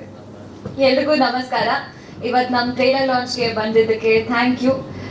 ನಮ್ಮ ಸಿನಿಮಾ ರೋಣ ನೀವು ನೋಡಿದ ಹಾಗೆ ತುಂಬಾ ಚೆನ್ನಾಗಿ ಬಂದಿದೆ. ಸೊ ನಾನಂತೂ ಸಿಕ್ಕಾಪಟ್ಟೆ ಎಕ್ಸೈಟೆಡ್ ಆಗಿದ್ದೀನಿ. ನನ್ನ ಪಾತ್ರದ ಬಗ್ಗೆ ಹೇಳಬೇಕು ಅಂದರೆ, ನಾನು ಕಾವ್ಯ ಅನ್ನೋ ಒಂದು ಹುಡುಗಿ ಪಾತ್ರ ಮಾಡ್ತಿದ್ದೀನಿ. ಇವಳು ಬಂದು ಹಳ್ಳಿ ಹುಡುಗಿ, ಸಿಟಿನಲ್ಲಿ ಓದಿರ್ತಾಳೆ. ಸೊ ಹಾಗಾಗಿ ತೀರಾ ಹಳ್ಳಿ ಹುಡುಗಿ ಅಂತ ಹೇಳೋಕ್ಕಾಗಲ್ಲ. ಆದರೆ ಸಿಟಿನಲ್ಲಿ PhD ಮುಗಿಸ್ಬಿಟ್ಟು ವಾಪಸ್ ಅವಳ ಹಳ್ಳಿಗೆ ಹೋಗಿ ಅವಳ ಹಳ್ಳಿ ನಲ್ಲಿ ಏನೇನು ಸಮಸ್ಯೆಗಳಿದೆಯೋ ಅದನ್ನ ಬಗೆಹರಿಸಕ್ಕೆ ಶಿವು ಜೊತೆ ಓಡಾಡ್ತಾಳೆ. ಆ ಒಂದು ಜರ್ನಿ ತೋರಿಸ್ತಿದೀವಿ. ಮತ್ತೆ ಒಂದು ನಾವು ಏನು ಎಜುಕೇಶನ್ ನಾವು ತಗೋತೀವೋ ಅದರಿಂದ ನಮ್ಮ ಊರಿಗೆ ಹೇಗೆ ಹೆಲ್ಪ್ ಆಗ್ಬೋದು, ನಮ್ಮ ಊರಿಗೆ ನಾವೇನು ವಾಪಸ್ ಕೊಡ್ಬೋದು ಅನ್ನೋದು ಒಂದು ಪಾಯಿಂಟ್ ಇದೆಯಲ್ಲ. ಈ ಒಂದು ರೀಸನ್ನಿಂದ ನನಗೆ ಈ ಪಾತ್ರ ತುಂಬ ಇಷ್ಟ ಆಯಿತು. ಆ್ಯಂಡ್ ಎಲ್ಲೂ ಕೂಡ ಈ ಕಥೆನಲ್ಲಿ ಕಾವ್ಯ ಇಲ್ಲದೆ ಮುಂದುವರಿಯುತ್ತೆ ಅನ್ನೋ ಥರ ಇಲ್ಲ. ಸೊ ಏನೇನು ನಡೆಯುತ್ತಾ ನಮ್ಮ ಕಥೆನಲ್ಲಿ, ಅದರಲ್ಲಿ ಕಾವ್ಯ ತುಂಬಾ ಮುಖ್ಯವಾಗಿರ್ತಾಳೆ. ಸೊ ಅದು ಬಂದು ನನ್ನ ಪಾತ್ರದ ಇಂಟ್ರೊಡಕ್ಷನ್. ಮಾತಾಡಿ. ಇನ್ನೊಂದು ಹೇಳೋದು ಮಾಡ್ತಿದ್ದೆ, ಇದಕ್ಕೆ ನಮ್ಮ ಪ್ರೊಡಕ್ಷನ್ ಟೀಮು ಲಿಖಿತ್, ಭರತ್, ಶಶಾಂಕ್, ಮಧು ಅವ್ರು ಮರೆಯಂಗಿಲ್ಲ. ಅವ್ರಿಲ್ಲ ಅಂತಂದ್ರೆ ಅದು ಅವರ ಬ್ಯಾಕ್ ಬೋನ್ ಆಗಿತ್ತು ನಮ್ಗೆ ಇದಕ್ಕೆ ಸಿನಿಮಾಗೆ. ಆಯ್ತು ಸರ್, ತಲುಪ್ತು ಸರ್ ಅವರಿಗೆ. ನೀವು ಮಧ್ಯೆ ಬನ್ನಿ ಸರ್. ರಘು ಅವ್ರ ಬಗ್ಗೆ ತುಂಬಾ ಜನ ಮಾತಾಡಿದ್ರು. ವಿಜಯ್ ಸರ್ ಅಂತೂ ಬಹಳ ಅದ್ಭುತವಾಗಿ ಹೇಳಿದ್ರು ನಿಮ್ ಡೆಡಿಕೇಶನ್ ಬಗ್ಗೆ ಎಲ್ಲ. ಫೈನಲಿ ಡೆಬ್ಯೂ ಸಿನಿಮಾ ಹೀರೋ ಆಗಿ ಲಾಂಚ್ ಆಗ್ತಿರೋದು. ಅದು ನೀವು ಮುಂದೆ ಎಷ್ಟೇ ಸಿನಿಮಾಗಳು ಮಾಡ್ಬೋದು, ದಿಸ್ ಸಿನಿಮಾ ವೆರಿ ಸ್ಪೆಷಲ್. ಏನ್ ಹೇಳ್ತೀರಾ? ಮೊದಲನೇದಾಗಿ ನನ್ನ ತಂದೆ ತಾಯಿ ವೀರೇಶ್ವರ ಸ್ವಾಮಿ ಅಥರ್ವಣ ಕಾಟೇರಮ್ಮ ತಾಯಿ ಪಾದಗಳನ್ನ ನೆನೆಸ್ಕೊಳ್ತಾ, ಇಲ್ಲಿ ನಮಗೋಸ್ಕರ ಬಂದಿರೋ ಮಾಧ್ಯಮ ಮಿತ್ರರಿರ್ಬೋದು, ಪತ್ರಕರ್ತ ಮಿತ್ರರಿರ್ಬೋದು, ಡಿಜಿಟಲ್ ಮಾಧ್ಯಮ ಮಿತ್ರರಿರ್ಬೋದು, ಆಮೇಲೆ ನನ್ನ 2 ಗುರುಗಳು ಬಂದಿದ್ದಾರೆ ಇಲ್ಲಿ, ಎಲ್ಲರಿಗೂ ಸ್ವಾಗತ ಕೋರ್ತೀನಿ. ನನ್ನೆಲ್ಲ ಸ್ನೇಹಿತರಿಗೂ ಎಲ್ರಿಗೂ ಪ್ರತಿಯೊಬ್ಬರಿಗೂ ಸ್ವಾಗತ ಕೋರ್ತೀನಿ. ಇವತ್ತು ನೀವೇನು ನಮ್ಮ ಟ್ರೈಲರ್ ನೋಡ್ತಿದ್ದೀರೋ ನಿಮ್ಗೆ ಹೇಗೆ ಅನಿಸಿದೆ ಅಂತ ನಾನು ಕೇಳಬೇಕು, ಕೊನೆಯಲ್ಲಿ ಕೇಳ್ತೀನಿ. ಬಟ್ ಇದ್ರ ಹಿಂದೆ ಒಂದು ದೊಡ್ಡ ಶ್ರಮನೇ ಪಟ್ಟಿದ್ದೀವಿ ನಾವೆಲ್ಲರೂ. ಈ ರೋಣ ಅನ್ನೋ ಸ್ಕ್ರಿಪ್ಟ್ ಸೆಲೆಕ್ಟ್ ಆಗದೆ ನಮಗೊಂದು ಖುಷಿ ವಿಷಯ. ಯಾಕೆಂದ್ರೆ ಕೆರೆಬೇಟೆಯಲ್ಲಿ ನಾವು ಕೆಲಸ ಮಾಡ್ತಿದ್ವಾಗ ಶೆಡ್ಯೂಲ್ ಪ್ಯಾಕಪ್ ಆದ್ಮೇಲೆ ನಾನು ಸತೀಶ್ ಅಣ್ಣ ಊಟ ಆದ ತಕ್ಷಣ ಒಂದು ವಾಕ್ ಹೋಗ್ತಿದ್ವಿ. ಹಂಗೆ ವಾಕ್ ಹೋಗ್ತಾ ಬರ್ತಿರುವಾಗ ನಾವು ಬರೀ ಡಿಸ್ಕಷನ್ನೇ ಅದೇ ಇರ್ತಿತ್ತು. ಸಿನಿಮಾ ಏನಾಗುತ್ತೆ, ಯಾವ್ಯಾವ ಸಿನಿಮಾ ಬಿಡ್ತಿದ್ದಾರೆ, ಏನ್ ನಡೀತಾ ಇದೆ, ಅಣ್ಣ ನೀನ್ ಯಾವ್ದು ಮಾಡ್ಕೊಂಡಿದ್ಯಾ, ನಿನ್ಗೆ ಯಾರು ಡೈರೆಕ್ಟರ್ಸ್ ಪರಿಚಯ ಇದ್ರೆ ನನಗೂ ಸ್ವಲ್ಪ ಚಾನ್ಸ್ ಕೊಡ್ಸಕ್ ಹೇಳು, ಆ ಥರನೇ ಮಾತಾಡ್ತಿದ್ವಿ. ಜೊತೆಲಿ ಒನ್ ಟೈಮಲ್ಲಿ ಡಿಸೈಡ್ ಆದ್ವಿ ನಾವೇ ಒಂದು ಪ್ರೊಡಕ್ಷನ್ ಮಾಡೋಣ. ನಮ್ಗೆ ಹೆಂಗೂ ನನ್ನ ಫ್ರೆಂಡ್ಸ್ ಕೂಡ ಸಪೋರ್ಟಿವ್ ಆಗಿದ್ದಾರೆ. ಸೊ ಅದನ್ನು ಕೂಡ ಒಂದು ಇನ್ವೆಸ್ಟ್ಮೆಂಟ್ ಸಿಗುತ್ತೆ, ಒಂದು ಕತೆ ಮಾಡಿಕೊಂಡು ನಾವೇ ಒಂದು ಪ್ರೊಡ್ಯೂಸ್ ಮಾಡ್ಕೊಂಡು ಮಾಡೋಣ ಅಂತ ಡಿಸೈಡ್ ಮಾಡಿದಾಗ ಇವರು ಒಂದು ಕತೆ ಹೇಳಿದ್ರು ನನಗೆ. ಇದು ಒಂದು ಲೈನಲ್ಲೂ ಒಂದು ಹೇಳಿದ್ರು. ಆಗ ನನಗೆ ವಾವ್ ಅನಿಸ್ತು. ಅದು ಪಕ್ಕ ಜನಕ್ಕೂ ಇದು ಇಷ್ಟ ಆಗುತ್ತೆ ಅನ್ನೋ ಫೀಲಲ್ಲಿ ಸರಿ ಅಣ್ಣ ಇದನ್ನ ಡೆವಲಪ್ ಮಾಡಿ ಅಂತ ಹೇಳಿದ್ಮೇಲೆ ಇವ್ರದ್ದು ಒಂದು ಟೀಮ್ನ ಕಟ್ಕೊಂಡು ಇವರಾಗಿರ್ಲಿ, ನಮ್ಮ ಆದಿಮೂರ್ತಿ ಸರ್ ಆಗಿರ್ಲಿ, ಆಮೇಲೆ ಸ್ಟೋರಿ ರೈಟ್ರು ನಮ್ಮ ರಮೇಶ್ ಬ್ರೋ ಅಂತ ಗೊತ್ತಾಯ್ತು. ಅದು ಖುಷಿ ಆಯ್ತು ನಮಗೆ. ಅವರು ನಮ್ಮ ಜೊತೆಲೆ ಕೆಲಸ ಮಾಡ್ತಿದ್ರು, ಬಟ್ ಆಮೇಲೆ ಗೊತ್ತಾಯ್ತು ರಮೇಶ್ ಬ್ರೋದು ಇದು ಲೈನ್ ಅಂತ. ಅದಾದ್ಮೇಲೆ ಅದನ್ನ ಒಂದು 13 ವರ್ಷನ್ಸ್ನ ಚೇಂಜ್ ಆಗ್ತಾ ಹೋಯ್ತು. ಅಣ್ಣ ಈಗ ಅಪ್ಡೇಟ್ ಆಗ್ಬೇಕಣ್ಣ ನಾವು, ಹೇಗಾಗುತ್ತೋ, ಈಗಿನ ಜನ ಏನ್ ಕೇಳ್ತಾ ಇದಾರೆ ಪ್ರತಿಯೊಂದನ್ನು ನಾವು ಈಗ ಕೊಡ್ಬೇಕಾಗತ್ತೆ ಅನ್ನೋ ಕಾರಣದಿಂದನೇ ನಮ್ಗೊಂದು 13 ವರ್ಷನ್ಸ್ನ ಚೇಂಜ್ ಆಗ್ತಾ ಬಂತು. ಅದಾದ್ಮೇಲೆ ಪ್ರೊಡಕ್ಷನ್ ಶುರು ಮಾಡಿದ್ಮೇಲೆ ಒಂದಷ್ಟು ಕಷ್ಟಗಳು, ಅದನ್ನೆಲ್ಲ ನೋಡ್ಕೊಂಡು ಬರಕ್ ಕಾರಣ ಏನಂದ್ರೆ ಹಿಂದಿನ ಸಿನಿಮಾದಲ್ಲಿ ನಮ್ದು ಶೂಟಿಂಗ್ ಬರೀ ನನ್ನ ಆಕ್ಟ್ ಇರೋವಾಗ ಮಾತ್ರ ಇರ್ತಿರ್ಲಿಲ್ಲ. ನಾನು ಆಕ್ಟ್ ಇಲ್ಲ ಅಂದ್ರೂ ಕೂಡ ಯಾಕೆ ಇರ್ತಿದೆ ಅಂದ್ರೆ ಒಂದು ಪ್ರೊಡಕ್ಷನ್ ಕಲಿಬೋದಿತ್ತು ಅಂತ. ಅದಕ್ಕೆ ನನಗೆ ಸಪೋರ್ಟ್ ಮಾಡಿದ್ದು ನಮ್ಮ ವಲ್ಲಭಣ್ಣ, ಇಲ್ಲಿದ್ದಾರೆ ನಮ್ಮ ವಲ್ಲಭಣ್ಣ, ಇಲ್ಲೇ ಎಲ್ಲೋ ಇದ್ದಾರೆ. ಅವರಿಂದಾನೇ ಅವ್ರ ಜೊತೆ ನಾನು ಅಸಿಸ್ಟೆಂಟ್ ಆಗ್ಬಿಟ್ಟಿದೆ. ಹೆಂಗೆ ಅಂದ್ರೆ ಅವರು ನನಗೆ ಹೇಳ್ಕೊಡ್ತಿದ್ರು, ನೋಡ್ರಿ ರಘು ಇದಂದ್ರೆ ಇದು. ಅವಾಗ ನನಗೂ ಕಲಿಯಕ್ಕೆ ಸಿಕ್ತು. ನಾನು ಅಲ್ಲಿ ಕಲ್ತ್ರೇನೆ ಇಲ್ಲೊಂದು ಯೂಸ್ ಆಗುತ್ತೆ ಅನ್ನೋದ್ರಿಂದ ಸೊ ಅವ್ರು ನನಗೆ ಹೆಲ್ಪ್ ಮಾಡಿದ್ರಿಂದ ಅದರಿಂದ ಕಲ್ತ ಮೇಲೆ ಈ ಸಿನಿಮಾದಲ್ಲಿ ಕೂಡ ಅವರೇ ನಮ್ಮ ಪ್ರೊಡಕ್ಷನ್ ಮ್ಯಾನೇಜರ್. ಬಟ್ ಅದಕ್ಕೆ ಮುಂಚೆ ನಾವು ಫಿಕ್ಸ್ ಮಾಡಿರ್ಲಿಲ್ಲ ಇವರೇ ನಮ್ಮ ಪ್ರೊಡಕ್ಷನ್ ಮ್ಯಾನೇಜರೇ ಬೇಡ ಅಂತ ಮಾಡಿದ್ವಿ. ಅದಾದ್ಮೇಲೆ ಇಲ್ಲ ಬೇಕಾಗುತ್ತೆ, ನಮಗೂ ಒಂದು ಆಕ್ಟಿಂಗ್ ಕೂಡ ಮಾಡ್ಕೊಳ್ತಾ ಪ್ರತಿಯೊಂದು ನೋಡ್ಕೊಳ್ತಾ ಇದ್ದಾಗ ಒಬ್ಬ ಪ್ರೊಡಕ್ಷನ್ ಮ್ಯಾನೇಜರ್ ತುಂಬಾ ದೊಡ್ಡ ರೋಲ್ ಪ್ಲೇ ಮಾಡ್ತಾರೆ ಇಲ್ಲಿ. ಸೊ ಅದು ಎಲ್ಲ ಆದ್ಮೇಲೆ ಒಂದು ಒಳ್ಳೆ ಪ್ರೊಡಕ್ಷನ್ ಆಯ್ತು. ಈ ಸಿನಿಮಾಗೆ ನೀವು ನೋಡ್ತಿದ್ದಂಗೆ ಒಳ್ಳೆ BGMs ಕೊಟ್ಟಿದ್ದಾರೆ ನಮ್ ಗಗನ್ ಬದೇರಿಯಾ ಸರ್. ಒಳ್ಳೆ ಮ್ಯೂಸಿಕ್ಸ್ ಇದಾವೆ, 4 ಸಾಂಗ್ ಕೂಡ ನಿಮ್ಗೆ ಅದ್ಭುತ ಅನ್ಸುತ್ತೆ. ನನಗೆ ಗೊತ್ತಿದ್ದಂಗೆ ನಿಮ್ಗೆ ಆಲ್ರೆಡಿ ಒಂದ್ 2 ಸಾಂಗ್ ಇಷ್ಟ ಆಗಿರ್ಬೇಕು ಅಂತ ಅನ್ಸುತ್ತೆ. ಆಮೇಲೆ ಇವ್ ಸಾಂಗ್ ನಾವು ಹೊಗಳೋದಲ್ಲ, ಅಲ್ಲಿ ಯಾವ್ಯಾವ ಸಿಂಗರ್ಸ್ ಹತ್ರ ಆಡ್ಸಿದ್ರು ಅವರು ಕೂಡ ಹೊಗಳ್ತಿದ್ರು. ಕೈಲಾಶ್ ಕೇರ್ ಸರ್ ಆಗಿರ್ಲಿ, ಆಂಟೋನಿ ಸರ್ ಆಗಿರ್ಲಿ, ಮತ್ತೆ ಸಿದ್ಧಾರ್ಥ್ ಬೆಲ್ಮಣ್ಣು ಸರ್ ಆಗಿರ್ಲಿ, ಕುನಲ್ ಗಾಂಜಾವಾಲಾ ಸರ್ ಆಗಿರ್ಲಿ, ಪ್ರತಿಯೊಬ್ರು ಅದನ್ನ ಹೊಗಳ್ಕೊಂತಾನೆ ಬಂದ್ರು. ಏನ್ ಸರ್ ಮ್ಯೂಸಿಕ್, ಯಾರು ಮಾಡಿದಾರೆ ಮ್ಯೂಸಿಕ್, ಪ್ರತಿ ಟೈಮ್ ಹೋದಾಗೂ ಕೇಳ್ತಿದ್ರು ಯಾರು ಮ್ಯೂಸಿಕ್ ಅಂತ. BGM ಕೂಡ ಕೆಲವ್ರಿಗೆಲ್ಲ ತುಂಬಾನೇ ಇಷ್ಟ ಆಗಿತ್ತು ಟೀಸರ್ ಅಲ್ಲಿ. ಇನ್ನ ಸಿನಿಮಾದಲ್ಲಿ ಒಂದು ದೊಡ್ಡ ಇದೆ BGMsಗೆ ಒಂದು ದೊಡ್ಡ ಸ್ಪೇಸೇ ಕೊಟ್ಟಿದ್ದಾರೆ. ಆಕ್ಚುಲಿ ನಾವು ಚೇಂಜಸ್ಸೇ ಕಮ್ಮಿ ಹೇಳಿರೋದು ಅವ್ರಿಗೆ. ಅವ್ರು ನಮಗೆ ಫಸ್ಟ್ ವರ್ಷನ್ ಅಲ್ಲೇ ಅದ್ಭುತವಾದ BGMs ಏನ್ ಬ್ಯಾಕ್ ಗ್ರೌಂಡ್ ಸ್ಕೋರ್ ಸಿನಿಮಾಗ್ ಬೇಕೋ ಅದ್ಭುತವಾಗಿ ಕೊಟ್ಟಿದ್ದಾರೆ. ಏನೋ ಒಂದ್ 2 ಟೈಮ್ ನಾವು ಚೇಂಜಸ್ ಹೇಳಿದೀವಿ ಅಷ್ಟೇ. ನಮ್ಗೆ ಚೇಂಜಸ್ ಮಾಡಕ್ಕೆ ಅವರು ಟೈಮ್ ಕೊಟ್ಟಿಲ್ಲ. ಅಂದ್ರೆ ಅಷ್ಟು ಡೆಡಿಕೇಟೆಡ್ ಆಗಿ ಅವ್ರ ಕೆಲಸ ಇತ್ತು, ಅಷ್ಟು ಡೆಡಿಕೇಟೆಡ್ ಆಗಿ ಅವ್ರ ಟೀಮ್ ಇತ್ತು. ಸೊ ಅವ್ರ ಸಪೋರ್ಟ್ ಇಂದ ಒಂದೊಳ್ಳೆ ಈಗ ಟ್ರೈಲರ್ ಅಲ್ಲಿ ಏನ್ ನೀವು BGMs ನೋಡ್ತಿದ್ದೀರೋ ಅದ್ಭುತವಾಗಿ ಬಂತು. ಅದಾದ ನಂತರ ನನ್ನ ಗುರುಗಳು ಇಬ್ರು ಇದಾರೆ ಇಲ್ಲಿ, ಮಾಲೂರು ವಿಜಯ್ ಸರ್ ಆಗಲಿ, ಸದಾಶಿವ್ ಸರ್ ಆಗಿರ್ಲಿ. ನಮ್ಮ ರಂಗಭೂಮಿ ಟೈಮ್ಗೆ ನನಗೆ ತುಂಬಾ ಒಂದಷ್ಟು ವಿಷಯಗಳನ್ನ ತಿಳಿಸ್ಕೊಟ್ಟಿದ್ದು. ಯಾಕಂದ್ರೆ ರಂಗಭೂಮಿಯಿಂದ ಬಂದಾಗ ಪ್ರತಿಯೊಂದು ಕೂಡ ಹೇಳ್ಕೊಡುತ್ತೆ ರಂಗಭೂಮಿ. ಯಾಕಂದ್ರೆ ರಂಗಭೂಮಿ ಯಾವ ತರ ಅಂದ್ರೆ ಕಸ ಹೊಡೆಯೋದ್ರಿಂದ ಹಿಡಿದು ನೀನ್ ಕೊನೆಗೆ ಆಕ್ಟ್ ಮಾಡೋ ತನಕ ಪ್ರತಿಯೊಂದು ಹೇಳ್ಕೊಟ್ಟಿರುತ್ತೆ. ಸೊ ಈ ಸಿನಿಮಾದಲ್ಲಿ ಜಾತ್ರೆ ಎಪಿಸೋಡ್ಸ್ ಎಲ್ಲ ನಾವೇ ಸೆಟ್ ಮಾಡ್ಕೊಂಡಿದೀವಿ, ನಾವು ನನ್ನ ಟೀಮ್ಸ್ ಎಲ್ಲ. ಅಂದ್ರೆ ಡೇ ವೈಸ್ ಶೂಟ್ ಡೇಸ್ ಅಲ್ಲೆಲ್ಲ ಆರ್ಟ್ ಡಿಪಾರ್ಟ್ಮೆಂಟ್ಸ್ ಎಲ್ಲ ಇರ್ತಿತ್ತು. ಬಟ್ ಪ್ರಿಯರ್ ಆಗಿ ಮಾಡಿದ್ರೆ ಅದಕ್ಕೆ ಬೇರೆ ಚಾರ್ಜ್ ಆಗುತ್ತೆ. ಸೊ ಅದು ಬಜೆಟ್ ಉಳಿಸ್ಬೋದು ಅನ್ನೋ ಕಾರಣಕ್ಕೆ ಸೊ ನಮ್ಗೆಲ್ಲ ಒಂದು ಐಡಿಯಾಸ್ ಇರೋದ್ರಿಂದ, ನಾಟಕದಲ್ಲಿ ಸೆಟ್ ವರ್ಕ್ ಮಾಡ್ತಿದ್ದಾಗ ಒಂದು ಐಡಿಯಾಸ್ ತಿಳ್ಕೊಂಡಿದ್ರಿಂದ ನಮ್ಮ ಟೀಮ್ನ ಸೇರ್ಕೊಂಡೆ ನಾವೇ ವರ್ಕ್ ಮಾಡ್ಕೊಂಡು ಅದೊಂದು ಖುಷಿ ಇದೆ. ಈಗ ಸಾಂಗ್ ನೋಡಿದಾಗ ನಾವು ಮಾಡಿದ್ವಿ ಇದನ್ನ, ಇಲ್ಲೆಲ್ಲ ಇವನ್ನ ಕಳ್ಸಿದೆ, ನಾವು ಕಟ್ಟಿದ್ವಿ, ಬಂಟಿಂಗ್ಸ್ ನಾವು ಕಟ್ಟಿದ್ವಿ. ಸೊ ಅದೆಲ್ಲ ತಿಳ್ಕೊಳಕ್ಕೆ ನಮ್ಮ ಒಂದು ಗುರುಗಳ ಮಾಲೂರು ವಿಜಯ್ ಸರ್ ಅವರ ಪ್ರೇರಣೆಯಿಂದ, ಅವ್ರು ನಮಗೆ ಕಲ್ಸ್ಕೊಟ್ಟಂತ ವಿದ್ಯೆಗಳಿಂದ ಆಯ್ತು. ಸಿನಿಮಾ ಅಂತ ಬಂದ್ಮೇಲೆ ಆಕ್ಟಿಂಗ್ ಬೇರೆ ತರ ಇರುತ್ತೆ, ಇದಕ್ಕೆ ಅಂತ ಬೇರೆ ತರ ಒಂದು ಪ್ರಿಪರೇಷನ್ಸ್ ಬೇಕಾಗುತ್ತೆ. ಅದಕ್ಕೆ ನಮ್ಮ ಸದಾಶಿವ್ ನೀನಾಸಂ ಸರ್ ಅವರು ಅದ್ಭುತವಾಗಿ ನನಗೆ ಹೆಲ್ಪ್ ಮಾಡಿದ್ರು. ಯಾವ ತರ ಪರ್ಫಾರ್ಮೆನ್ಸ್ ಮಾಡಬೇಕು, ಯಾವ ತರ ಸ್ಕ್ರಿಪ್ಟ್ ನ ಓದಬೇಕು ಅನ್ನೋದೇ ಮೇನ್. ಅದೇ ಒಂದು ದೊಡ್ಡ ವಿಷಯ ನನಗೆ ಹೇಳ್ಕೊಟ್ರು. ಅದೇ ನಾವು ಕರೆಕ್ಟ್ ಆಗಿ ಮಾಡ್ತಿರ್ಲಿಲ್ಲ, ನಾನು ಕರೆಕ್ಟ್ ಆಗಿ ಮಾಡ್ತಿರ್ಲಿಲ್ಲ. ಅವ್ರು ಹೇಳ್ಕೊಟ್ರಿಂದ ಸ್ಕ್ರಿಪ್ಟ್ ನ ಓದೋದ ರೀತಿನೇ ಬೇರೆ ತರ ಚೇಂಜ್ ಆಗಿ ಬೇರೆ ತರ ಆಯ್ತು. ಇನ್ನು ಡ್ಯಾನ್ಸ್ ನೀವು ನೋಡ್ತಿರ್ಬೋದು, ನಮ್ಮ ರಘು RJ ಮಾಸ್ಟರ್ ತುಂಬಾ ಅದ್ಭುತವಾಗಿ ಮಾಡಿಸಿದ್ರು. ಸ್ಟಂಟ್ಸ್ಗೆ ನಮ್ಮ ಟೈಗರ್ ಶಿವ ಮಾಸ್ಟರ್ ಆಗಿರ್ಬೋದು, ಆಮೇಲೆ ಸ್ಟಂಟ್ ಸಾಗರ್ ಮಾಸ್ಟರು, ಅವ್ರ ಜೊತೆ ಟೈಗರ್ ಶಿವ ಮಾಸ್ಟರ್ ಜೊತೆ ಹಿಂದೆ ಒಂದಷ್ಟು 6 ತಿಂಗಳು ಬಿಫೋರೇ ನಾವು ಪ್ರಿಪರೇಷನ್ ಮಾಡಿದ್ವಿ. ಯಾಕಂದ್ರೆ ಫೈಟ್ಸ್ ಬರ್ತಿಲ್ಲ ಅಂದ್ರೆ ಅಲ್ಲಿ ಆಗಲ್ಲ, ಶೂಟಿಂಗ್ ಸ್ಪಾಟ್ ಅಲ್ಲೇ ಕಲಿಯಕ್ಕಾಗಲ್ಲ ಎಲ್ಲ. ನಾನು ಹೊಸಬಾಗಿರೋದ್ರಿಂದ ಅದನ್ನೆಲ್ಲ ಪ್ರಿಪರೇಷನ್ ಮಾಡ್ಕೊಂಡೆ ನಾವು ಶೂಟಿಂಗ್ ಸ್ಪಾಟಿಗೆ ಬರ್ತಿದ್ವಿ. ಒಂದು ಎಲ್ಲಾರದು. ಆಮೇಲೆ ಆರ್ಟಿಸ್ಟ್ಗಳು, ನನ್ನ ಮೊದಲನೇ ಸಿನಿಮಾಕ್ಕೆ ನಮ್ಮ ಶರತ್ ಲೋಹಿತಾಶ್ವ ಸರ್ ಆಗಿರ್ಬೋದು, ಬಾಲರಾಜ್ ವಾಡಿ ಸರ್ ಆಗಿರ್ಬೋದು, ಹೀರೋಯಿನ್ ಆಗಿರ್ಬೋದು, ಇನ್ನ ಎಷ್ಟೊಂದು ಜನ, ಅವಿನಾಶ್ ಸರ್ ಆಗಿರ್ಬೋದು, ಶ್ರೀಧರ್ ಸರ್ ಆಗಿರ್ಬೋದು, ಇವ್ರ ಜೊತೆ ಎಲ್ಲ ಆಕ್ಟ್ ಮಾಡಕ್ ಸಿಕ್ಕಿದೆ ನನಗೊಂದು ದೊಡ್ಡ ಪುಣ್ಯ. ಯಾಕಂದ್ರೆ ಇಂಥ ದೊಡ್ಡ ದೊಡ್ಡ ಕಲಾವಿದ್ರ ಮುಂದೆ ಆಕ್ಟ್ ಮಾಡೋದು ಒಂದು ಭಯನೂ ಇತ್ತು. ಹೆಂಗಪ್ಪ ಇವ್ರ ಮುಂದೆ ಆಕ್ಟ್ ಮಾಡೋವಾಗ ರೀಟೇಕ್ಸ್ ಮಾಡಿದಾಗ ಅವರು ನನ್ನ ಸೀನ್ಸ್ ಅಲ್ಲಿ ಇದ್ದಾಗ ಅವ್ರೇನೋ ಬೇಜಾರು ಮಾಡ್ಕೋತಾರ, ನಾನು ಮಾಡೋದೇನೋ ತಪ್ಪಿಗೆ, ಒಂದು ಅವ್ರ ಭಯದಿಂದ ಇದಕ್ಕೆ ಅವರೆಲ್ಲ ನಮ್ಗೆ ಸಪೋರ್ಟ್ ಮಾಡ್ತಾ ಬಂದ್ರು. ಅವರಿಂದ ನನಗೆ ಬಿಹೇವಿಯರ್ಸ್, ಯಾವ ತರ ಬಿಹೇವ್ ಮಾಡಬೇಕು, ಯಾವ ತರ ಸ್ಕ್ರಿಪ್ಟ್ ನ ತಗೋಬೇಕು, ಪ್ರತಿಯೊಂದು ಅವ್ರ ಹತ್ರ ಹೇಳ್ಕೊಂಡಿದ್ದೇ ನಮ್ಗೆ ಒಂದು ಲಕ್ ಅನ್ಸುತ್ತೆ. ನನಗೆ ಫಸ್ಟ್ ಸಿನಿಮಾದಲ್ಲೇ ಈ ತರದೊಂದು ಆಪರ್ಚುನಿಟಿ ಸಿಕ್ಕಿದ್ದು. ಜೊತೆಗೆ ನನ್ನ ಇಡೀ ಎಡಿಟರ್ ಆಗಿರ್ಬೋದು, ಕ್ಯಾಮ್ರಾಮನ್ ಸರ್ ಆಗಿರ್ಬೋದು, ಹಾಗೆ ನಮ್ಮ ಎಲ್ಲಾ ಡಿಪಾರ್ಟ್ಮೆಂಟ್ಸು, ನಮ್ಮ ಲೈಟ್ ಆಫೀಸರ್ಸ್ ಅಂತೂ ಅವರು ತುಂಬಾ ಸಪೋರ್ಟ್ ಮಾಡಿದ್ರು ನಮ್ಗೆ. ಹೆಂಗೆ ಅಂದ್ರೆ ಶೆಡ್ಯೂಲ್ ಪ್ಯಾಕಪ್ ಆಗ್ಬೇಕಂದ್ರೂ ಟೈಮ್ ಆಗ್ಬಿಟ್ಟಿರುತ್ತೆ ಅವತ್ತಿಂದು ಕಾಲ್ ಶೀಟ್, ಆದ್ರೂ ಸಪೋರ್ಟ್ ಮಾಡ್ತಿದ್ರು.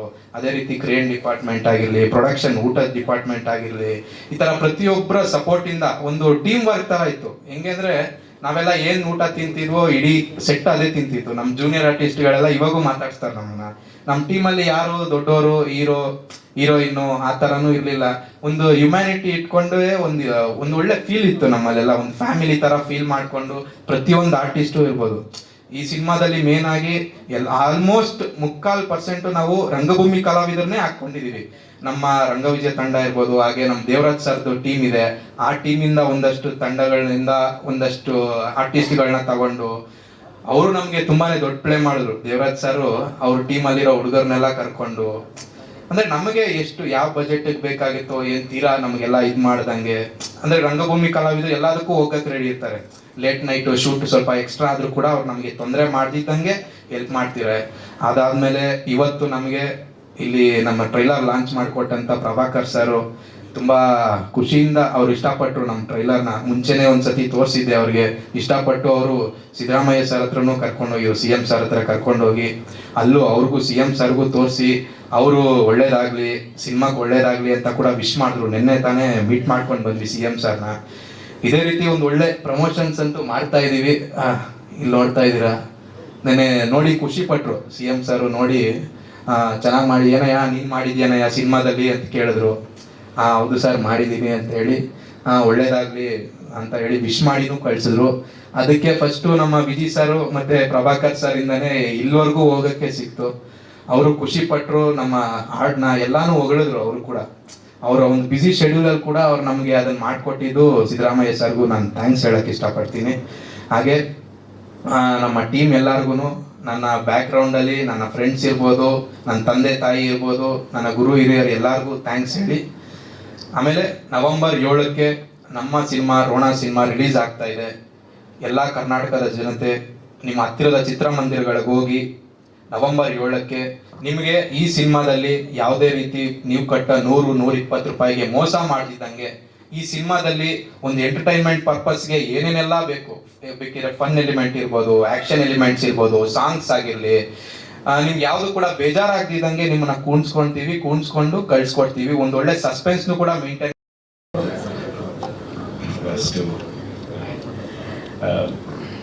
ಅಷ್ಟೇನು ಹೇಳಕ್ಕಾಗಲ್ಲ ನಾನು.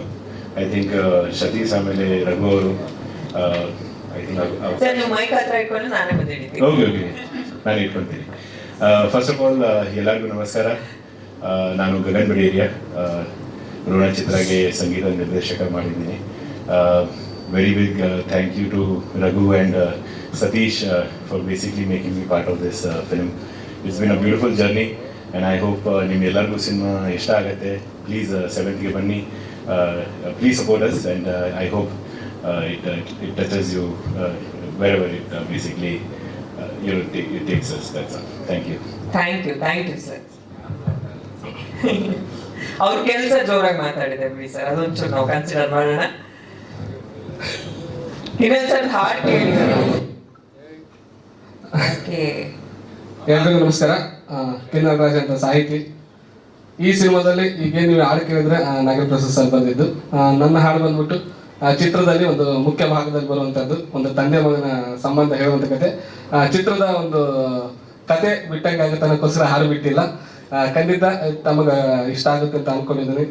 ಸ್ಪೆಷಲಿ ನನಗೆ ತುಂಬ ಇಷ್ಟ ಆಗಿದ್ದು ರೋಣ ತುಂಬ ಆಪ್ತವಾಗಿದ್ದ ಕಾರಣ ಏನಂದರೆ ನಮ್ಮ ಪಕ್ಕದ ಒಂದು ತಾಲೂಕು ನಮಗೆ ಹತ್ರವಾಗಿರುವಂಥ ಊರು ಕೇಳಿದ್ದು ರೋಣ ಅಂತಂದೇಳಿ ತುಂಬ ಖುಷಿ ಆಗುತ್ತೆ. ಇವತ್ತು ನಾನೇನೋ ಸ್ಟೇಟಸಲ್ಲಿ ಆ ಥರ ಇಟ್ಟರೆ ನಮ್ಮ ಪಕ್ಕದ ಸುಮಾರು ಜನ ಕೇಳ್ತಿದ್ದಾರೆ ಶೂಟಿಂಗ್ ಆಯ್ತಾ ಅಥವಾ ಯಾವಾಗ ಬರುತ್ತೆ ಅಂತ ಕೇಳ್ತಾ ಇದ್ದಾರೆ. ಅದೊಂದು ಚಿತ್ರದ ಒಂದು ಟೈಟ್ಲ್ ಪ್ಲಸ್ ಅಂತ ಹೇಳ್ಕೋಬಹುದು. ಜೊತೆಗೆ ಒಂದು ಹೊಸ ತಂಡ ಆದರೂ ಕೂಡ ಎಲ್ಲೂ ಒಂದು ಬಜೆಟ್ ವೈಸ್ ಆಯಿತು, ಸ್ಟಾರ್ ಕಾಸ್ಟ್ ವೈಸ್ ಆಯಿತು, ಎಲ್ಲೂ ಅವರು ತಗ್ಗಿಲ್ಲ. ಚಿತ್ರಕ್ಕೆ ಏನೇನು ಬೇಕು ತಮ್ಮ ಶಕ್ತಿ ಮೀರಿ ಪ್ರಯತ್ನ ಪಟ್ಟಿದ್ದಾರೆ. ದಯವಿಟ್ಟು ಈ ಒಂದು ತಂಡಕ್ಕೆ ತಮ್ಮ ಒಂದು ಚಿಕ್ಕ ಒಂದು ಬೆಂಬಲ ಕೊಟ್ಟರೆ ಇನ್ನು ಮುಂದೆ ತುಂಬಾ ಒಳ್ಳೆಯ ಚಿತ್ರಗಳು ತುಂಬಾ ದೊಡ್ಡ ಮಟ್ಟದಲ್ಲಿ ಮಾಡ್ತಾರೆ ಅಂತ ಅನ್ಕೊಂಡಿದ್ದೀನಿ. Raghu sir and Vijay sir, Satish sir, ಎಲ್ಲ ತಂಡಕ್ಕೂ ಒಳ್ಳೆಯದಾಗಲಿ ಸರ್. ತುಂಬ ವರ್ಕ್ ಚೆನ್ನಾಗಿ ಮಾಡಿದ್ದಾರೆ ಮ್ಯೂಸಿಕ್ದು. ಇದೇ ಥರ ತಮ್ಮೆಲ್ಲರೂ ಪ್ರೀತಿ ಪ್ರೋತ್ಸಾಹ ಈ ತಂಡಕ್ಕೆ ಇಲ್ಲ ಅಂತ ಕೇಳ್ಕೊತೀನಿ. ಎಲ್ರಿಗೂ all the best. Satish sir, ನೀವು ತಮಗೂ ಕೂಡ ಒಳ್ಳೆಯದಾಗಲಿ. ಸ್ವಲ್ಪ ಸ್ವಾರ್ಥ ಏನಂದರೆ ನಮ್ಮ ಬಳ್ಳಾರಿ ಜಿಲ್ಲೆಯವರು ಉತ್ತರ ಕನ್ನಡ ಪ್ರತಿಭೆ ತುಂಬ ಒಳ್ಳೆಯದಾಗಲಿ ಸರ್. Thank you sir. ಧನ್ಯವಾದಗಳು ಸರ್. ನೀವಿಬ್ರು ಯಾಕೆ ನೀವು ಅವ್ರನ್ನ ಆ ಕಡೆ ಕಳ್ಸಿದ್ರಿ? ಫಸ್ಟ್ ಅವ್ರು ಮಾತಾಡ್ಲಿ ಅಂತ. ಅವರಿಬ್ರು ಮಾತು ಕಮ್ಮಿ, ಆದ್ರೆ ಬರವಣಿಗೆಯಲ್ಲಿ ಸಿಕ್ಕಾಪಟ್ಟೆ ಮಾತಾಡಿದ್ದೀರಾ. ಏನ್ ಹೇಳ್ತೀರಾ? ಫಸ್ಟ್ ಆಫ್ ಆಲ್ ಬಂದಿರೋ ಎಲ್ರಿಗೂ ನಮಸ್ಕಾರ. ನನ್ನ ಹೆಸರು ರಮೇಶ್ ಅಂತ. ಈ ಫಿಲ್ಮಲ್ಲಿ ಕ್ಯಾಮ್ರಾ ಟೀಮಲ್ಲಿ ವರ್ಕ್ ಮಾಡಿದ್ದೀನಿ. ಆ್ಯಂಡ್ ಕೋರ್ ಪ್ಲಾಟ್ ಏನಿದೆ, ಈ ಸ್ಟೋರಿ ನಾನು ಕೊಟ್ಟಿರೋದು. And screen play and dialogues ಬಂದು ನಮ್ಮ ಆದಿ ಸರ್ ಆ್ಯಂಡ್ ಸತೀಶ್ ಮಾಡಿದ್ದಾರೆ. ಆ್ಯಂಡ್ ಇದರಲ್ಲಿ ಸ್ಪೆಷಲ್ ಮೆನ್ಷನ್ ಬಂದು ಸ್ಟೋರಿ ಡಿಸ್ಕಷನಲ್ಲಿ ನಮ್ಮ ದರ್ಶನ್ ಶೆಟ್ಟಿ ಅಂತ ಒಬ್ಬರಿದ್ರು. ಆ್ಯಂಡ್ ಡೈರೆಕ್ಷನ್ ಟೀಮಲ್ಲಿ ಚೇತನ್ ಅಂತ ಇನ್ನೊಬ್ರು, ಅವ್ರದ್ದು ಕಾಂಟ್ರಿಬ್ಯೂಷನ್ ತುಂಬ ಇದೆ. ಸೊ ಒಂದು ಹೊಸ ಟೀಮ್, ಹೊಸ ಟ್ರೈ ಮಾಡಿದ್ದೀವಿ, ಹೊಸ ಪ್ರಯತ್ನ ಮಾಡಿದ್ದೀವಿ. ನಾನು ನಿಮ್ಮ ಹತ್ರ ಕೇಳ್ಕೊಳ್ಳೋದು ಒಂದೇ, ಜಸ್ಟ್ ಥಿಯೇಟ್ರಿಗೆ ಬಂದು ಫಿಲ್ಮ್ ನೋಡಿ ಸಪೋರ್ಟ್ ಮಾಡಿ. Okay sir, thank you sir. ನಿಮಗೂ ಕೂಡ ಈ ಸಿನಿಮಾ ಮೂಲಕ ತುಂಬ ಒಳ್ಳೆಯದಾಗಲಿ. ಹೇಳಿ ಸರ್. ರೋಣ ಈ ಚಿತ್ರದ ಟ್ರೈಲರ್ ಲಾಂಚ್ ಮಾಡಕ್ಕೆ ಬಂದಿರತಕ್ಕಂಥ ಎಲ್ಲ ಪ್ರೇಕ್ಷಕರಿಗೂ, ಕಲಾವಿದರಿಗೂ, ಮಾಧ್ಯಮ ಮಿತ್ರದವ್ರಿಗೂ ನಮಸ್ಕಾರಗಳು. ಸೊ ಈ ಚಿತ್ರಕ್ಕೆ ನಾನು ಚಿತ್ರಕಥೆ ಮತ್ತು ಸಂಭಾಷಣೆ ಬರೆದಿದ್ದೀನಿ. ನನ್ನ ಹೆಸರು ಆದೀಶ್ವರ್ ಅಂತಂತೇಳಿ. ಸೊ ಫಸ್ಟು ನಾನು ಈ ಚಿತ್ರದ ಬಗ್ಗೆ ಮಾತಾಡೋಕ್ಕಿಂತ ಮುಂಚೆ ಪ್ರೊಡಕ್ಷನ್, ಇದರಲ್ಲಿ BKR ಪ್ರೊಡಕ್ಷನ್ ಇದ್ರ ಬಗ್ಗೆ ಮಾತಾಡಬೇಕು. ಸೊ ನಿಜವಾಗ್ಲೂ ನಾವು 15 ವರ್ಷ ಮತ್ತು 18 ವರ್ಷದ ಇದರಲ್ಲಿ ನಾನು ಇಂಥ ಪ್ರೊಡಕ್ಷನ್ ಫಸ್ಟ್ ನೋಡಿದ್ದು. ಈ ಪ್ರೊಡಕ್ಷನ್ ಹೇಗಂತಂದರೆ, ಈ ಇದರಲ್ಲಿ ಕೆಲಸ ಮಾಡಿರ್ತಕ್ಕಂಥ ಪ್ರತಿಯೊಬ್ಬ ವ್ಯಕ್ತಿಗೂ ಯಾರಿಗೂ ಕೂಡ 1 ರೂಪಾಯಿ ಅಥವಾ ಒಂದು ನೋವು ಯಾವುದಿಲ್ಲದಿರ ನಮ್ಮ ನಾಯಕ ನಟ ರಘುರಾಜನಂದ ಎಷ್ಟು ಅದ್ಭುತವಾಗಿ ಇದನ್ನು ಕಮೆಂಡಿಂಗ್ ಮಾಡಿಕೊಂಡು ಸಿನಿಮಾನ ಕಂಪ್ಲೀಟ್ ಮಾಡಿದ್ದಾರೆ ಅಂತಂದರೆ, ದಯವಿಟ್ಟು ಅವ್ರಿಗೆ ಎಲ್ಲರೂ ಒಂದ್ಸಾರಿ ಎಲ್ಲರೂ ಚಪ್ಪಾಳೆ ತಟ್ಟಬೇಕು. ಇದು ಬರೀ ಆನ್ ಸ್ಕ್ರೀನ್ ಮೇಲೆ ಮಾತ್ರ ಹೀರೋ ಅಲ್ಲ ಸರ್, ಆಫ್ ಸ್ಕ್ರೀನ್ ಕೂಡ ಹೀರೋ ಆಗಿದ್ರು ಇವರು. ಸೊ ಅವ್ರ ತಂದೆ ತಾಗಿರ್ತಕ್ಕಂಥ ರಾಮಾಂಜನ ಮತ್ತು ರಮಾಭಕ್ತಿ ಅವ್ರಿಗೂ ನಮ್ಮ ನಮಸ್ಕಾರಗಳನ್ನು ಹೇಳ್ತೀನಿ. ಅಷ್ಟೇ ಅಲ್ಲದೆ ಈ ಚಿತ್ರದಲ್ಲಿ ನಾಯಕಿಯಾಗಿ ಆ್ಯಕ್ಟಿಂಗ್ ಮಾಡಿರ್ತಕ್ಕಂಥ ಪ್ರಕೃತಿ. ಸೊ ರಿಯಲಿಮ್ಮ ನೀನು ಸ್ಯಾಂಡಲ್ವುಡ್ನ ಮಿಲ್ಕ್ ಬ್ಯೂಟಿ ಅಂತಲೇ ಹೇಳ್ತೀನಿ ನಾನು. ಸೊ ಈ ಹುಡುಗಿ ಹೇಗಂತಂದರೆ, ಯಾವುದೇ ಒಂದು ಶಾರ್ಟ್ ಆಗಲಿ ಟೇಕ್ ಒಂದು 3-4 ಇಲ್ಲ ಕರೆಕ್ಟಾಗಿ ಅವ್ರಿಗೆ ಅಷ್ಟೇನು ಮಾಡಿದ್ರೆ ಸಿಂಗಲ್ ಟೇಕಲ್ಲಿ ಕೊಡ್ತಾರೆ ಸರ್. ಅಷ್ಟೊಂದು ಅದ್ಭುತವಾಗಿ ಆ್ಯಕ್ಟ್ ಮಾಡ್ತಾ ಇರ್ತಕ್ಕಂಥ ನಟಿ ನಮ್ಮ ರಘುರಾಜನಂದನು. ಎಷ್ಟು ಹಾರ್ಡ್ ವರ್ಕ್ ಮಾಡಿದ್ದಾನೆ ಅಂತಂದರೆ, ಎಷ್ಟು ಡೆಡಿಕೇಶನ್ ಅಂತಂದರೆ, ಹಗಲು ರಾತ್ರಿ ಬರೀ ಆ್ಯಕ್ಟಿಂಗ್ ಅಲ್ಲ, ಇಡೀ ಪ್ರೊಡಕ್ಷನು ಬೆನ್ನಿ ಮೇಲೆ ಇಟ್ಕೊಂಡು ಎಷ್ಟು ಚೆನ್ನಾಗಿ ಡೆಡಿಕೇಶನ್ ಮಾಡಿ ಆ್ಯಕ್ಟ್ ಮಾಡಿದ್ದಾರೆ ಅಂತಂದರೆ ನಮ್ಗೆ ನೋಡಿದ್ರೆ ಗೊತ್ತಾಗತ್ತೆ ಇದು ಫಸ್ಟ್ ಪಿಕ್ಚರ್ ಅಲ್ಲ ಅಂತ ಅನಿಸುತ್ತೆ ನಿಮಗೆ. ಸೊ ಆ ರೀತಿಯಲ್ಲಿ ಆ್ಯಕ್ಟ್ ಮಾಡಿ ಅವರು ತುಂಬ ಅದ್ಭುತವಾಗಿ ಚಿತ್ರನ ತೆರೆಗೆ ತರ್ತಾ ಇದ್ದಾರೆ. ಅದು ಅಷ್ಟೇ ಇದಾಗಿ ನಮ್ಮ ಕ್ಯಾಮ್ರಾಮನ್ನು ಅರುಣ್ ಸರ್ ಬಂದಿಲ್ಲ ಇವತ್ತು, ಅದ್ಭುತವಾಗಿ ಸೆರೆ ಹಿಡಿದಿದ್ದಾರೆ. ಅವ್ರಿಗೂ ಕೂಡ ಕೃತಜ್ಞತೆಯನ್ನು ಸಲ್ಲಿಸ್ತೀನಿ. ಅದೇ ರೀತಿಯಲ್ಲಿ ನಿರ್ದೇಶಕರು 60 ದಿನ ಎಲ್ಲರನ್ನೂ ಕೂಡ ಇವ್ರನ್ನೂ ಕೂಡ ಕಮೆಂಡಿಂಗ್ ತಗೊಂಡು ಅದ್ಭುತವಾಗಿ ಈ ಚಿತ್ರವನ್ನು ಸೆರೆ ಹಿಡಿದು ಇವತ್ತು 7ನೇ ತಾರೀಕು ನವೆಂಬರ್ ನಿಮ್ಮ ಮುಂದೆ ತರ್ತಾ ಇದ್ದಾರೆ. ಸೊ ಅವ್ರಿಗೂ ಕೂಡ ನಾನು ಕೃತಜ್ಞತೆಯನ್ನು ತರಿಸ್ತೀನಿ ಮತ್ತು ಅಭಿನಂದನೆಯನ್ನು ತರಿಸ್ತೀನಿ. So thank you very much. Thank you sir, thank you. ನಿಮಗೂ ಕೂಡ ತುಂಬಾ ಒಳ್ಳೆಯದಾಗಲಿ ಸಿನಿಮಾ ಮೂಲಕ. ಧನ್ಯವಾದಗಳು ಎಲ್ಲರಿಗೂ. ನೀವು ಇವಾಗ ಹಿಂಗೇನಾ ಅವಾಗಿಂದ ನಂಗೇನಾ? ನಿರ್ದೇಶಕರನ್ನ ಮಾತನಾಡಿಸೋದಕ್ಕಿಂತ ಮುಂಚೆ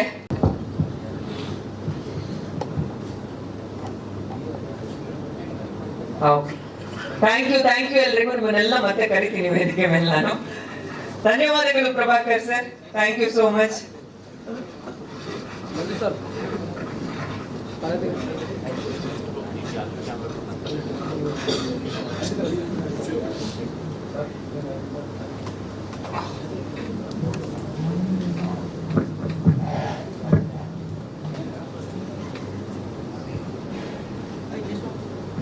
ಓಕೆ, ಟ್ರೇಲರ್ ನೋಡಿದ್ದಾಯ್ತು.